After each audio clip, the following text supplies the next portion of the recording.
Сіздің бастан кешкеніңізге өзіңіз ғана себепшісіз. Өзгеру үшін өмірде жасайтын әр әрекет үшін жауапкершілік алып үйрену керек. Ашу, қуаныш, жамандық, жақсылық, тамық, жұмақ. Сіздің бастан кешірген нәрсе үшін өзіңіз себепші екеніңізді түсінсеңіз, бұл жауапкершілікті саналы түрде мойындасаңыз, қабылдасаңыз, ойыңыз өзгереді. Жаңа мүмкіндікке есік ашыңыз. Бұл ежелден келе жатқан әпсана. Бір адам саяхаттап келе жатып, жұмаққа түсіп қапты. Үндістанда жұмақтың концепциясы тілек орындайтын ағашпен сипатталады. Осындай ағаштың саясына отырған адамның бар тілегі дереу орындалады. Кідірсіз тілекті тілеу мен орындалу арасында күтіп отырмайсың, бәрі лезде орындалады. Әлгі адам шаршап келе жатыпты. Тілек орындайтын ағаштың саясына жатып, ұйықтап кетіпті. Оянған кезде қарны ашып тұрады, ішінен қарным ашты. Бір жақтан тамақ табу керек екен деп ойлайды. Сол екен, қайдан келгені белгісіз алдына ас келеді. Ауамен ұшып келгендей, жиһангез аш болғандықтан қайдан келгеніне бас қатырып ойлана қоймады. Бас салып тамақты жеп алды. Тамақ өте дәмді екен. Қарны тойған соң айналасына көз жүгіртеді. Көңілі хош еді. Енді басқа ой келді. Енді ішетін бірдеңе болса. Жұмақта тыйым жоқ. Тамаша шарап пайда бола кетті.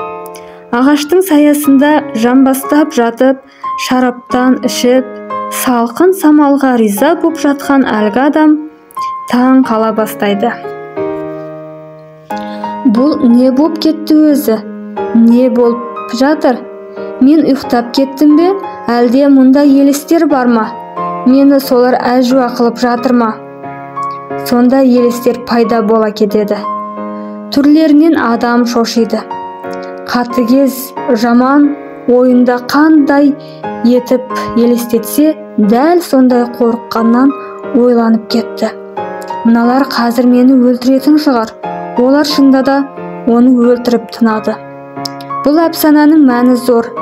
Сенің ақылың тілек орындайтын ағаш. Сен не ойласаң да, ерте ме, кеш пе, ол орындайды.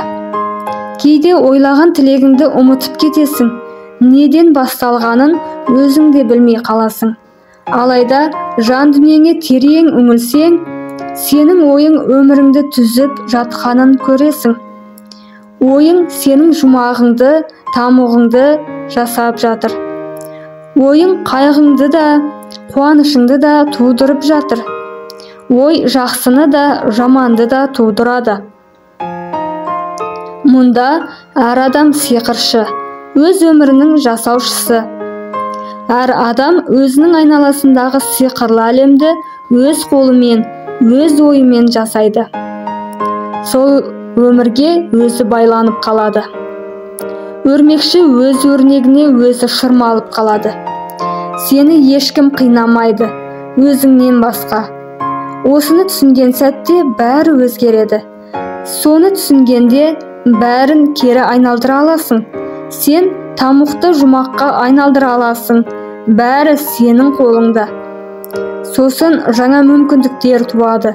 Сен дайын болсаң, өз әлеміңді жасауды доғара аласың.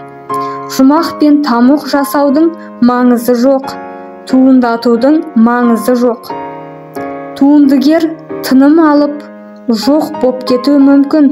Ақылдың жоқ боп кетуі дұға.